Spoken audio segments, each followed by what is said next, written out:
Hello, ladies. Happy Friday, and welcome to this week's weekly bliss tip, which is all about how to live a life with no regrets. This is a topic I'm super passionate about and do weave it into my work as sort of a foundation and undercurrent. And this is also something that's really up for me this month because I have myself been experiencing a lot of loss, a lot of heartbreak.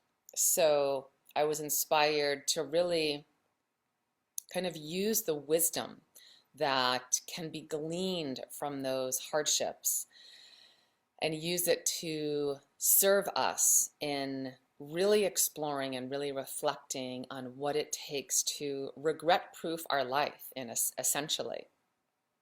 Back a few weeks ago, I was speaking to my uncle around my birthday time, and he has been declining rapidly and was moved from one kind of assisted living situation to another that was even more limited, more hands-on, but more confining for him. And it was such a poignant moment because as I was sort of engaging in dialogue with him, one of the things I asked was, about his mobility and about his eating, because I knew that he's always been very physically active and very diet conscious and enjoying food. And so I was asking, what are the highlights of your day? And he said, there are none. And that really broke my heart. And so with that conversation, along with the loss I've encountered in my own life, I want to just share, you know, there's a real wisdom in those experiences of aging and in death. And it's in those times of great loss and deep heartbreak that initially will naturally kind of go into a space of deeper reflection on what life is all about and really search for deeper meaning. And we might feel this initial, or at least I have in these times of loss and heartbreak, whether it is the end of a relationship or someone actually passing, that there can be this initial surge of inspiration and devotion to live and to love with even more abandon, with an even wider open heart, to really play and live full out. There's this initial surge and inspiration to recommit ourselves to more presence, more being here now in the very lives that we're living, and to remember and kind of attempt to reorient ourselves around what matters most. But then we're so quickly kind of at risk of falling back into that trance of sleepwalking through our lives, through the lives that we have, and or getting super busy and caught up pursuing the lives that we long for and rushing to chase after the dreams that we have burning in our hearts. And often that energy can be at the expense of what is already here. Because the fact is, our whole lives, everything we do, is dedicated to what is an insatiable, kind of this insatiable search for fulfillment. But oftentimes our pursuit of happiness and of fulfillment, in that pursuit, we end up abandoning and neglecting to deeply cherish what is most precious in the lives that we are living right where we are. Because we get caught up in this kind of habitual pattern of believing this moment doesn't matter as much as where we're headed. And that pattern will perpetuate itself until there are no more moments available to us to be present with what was once there and to be who you wish you had been when you still had the chance. Because as I've experienced as recently as this week, and then another time 3 weeks ago, there are elements of your life, there are loved ones in your life that are here now that may not be here as soon as tomorrow. And this epidemic of hurrying faster on our way to this somewhere else we believe is going to be better than here where we are. That epidemic is what steals our joy in the now and leaves our lives feeling empty, unlived, and perpetually unsatisfying, and potentially very full of regrets. So this is why a huge part of my work as a coach is supporting my clients in discovering a way of doing life that definitely allows them to really fan the flames of their deepest desires, to really embrace and nurture their bold and beautiful dreams, and to say yes to their magnificent visions, but not at the expense of their now, not at the expense of their present moment-to-moment experience along the way, because the energy you're embodying now is what informs your future experience, and who you are now in life is who you will be then. So the question of the day, and hopefully every day forward from here, is how can you live your life now so that you don't get to that final day with any regrets? Who would you have to start being, and how would you have to start living your life now so that you are not accumulating regrets? So it's really about reflecting on and exploring, what does that version of success, what would success in this way, success in terms of regret-proofing your life, look like for you? I want to be clear that this is not about like totally turning your life upside down and overhauling your life. This is about implementing small, simple practices on a consistent, regular basis that could form the foundation you need to focus on making each day the best day possible in the way that you imagine and dream of, and that would truly like turn you on and feed you at the deepest level. And to create those experiences of your life that you desire to sink into even more deeply.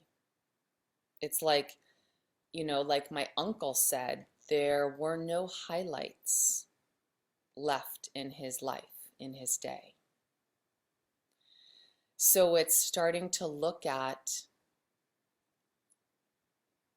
how can you intentionally and deliberately create highlights in the life you are currently living right now, on purpose.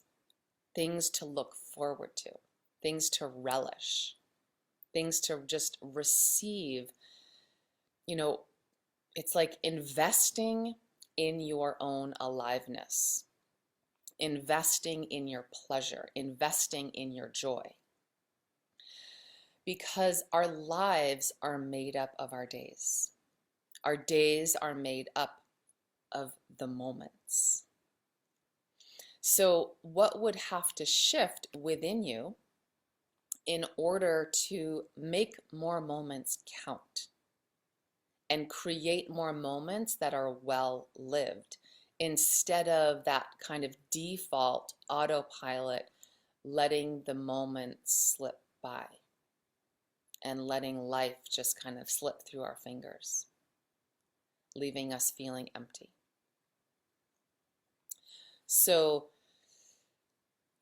back to this example with my uncle, of course, like of just acknowledging, of course, in the face of the body declining and feeling more debilitated and limited as we, as aging sets in, where he is, it becomes more challenging to just kind of rely on the highlights to happen, the pleasure and the joy and the juice and the aliveness to happen, which is why the best time to start practicing creating those highlights, creating those special moments to savor and to sink into and to be nourished by and fed by. The best time to start practicing that is now, because I guarantee that by practicing creating those experiences deliberately and on purpose and looking for them, you will master that ability.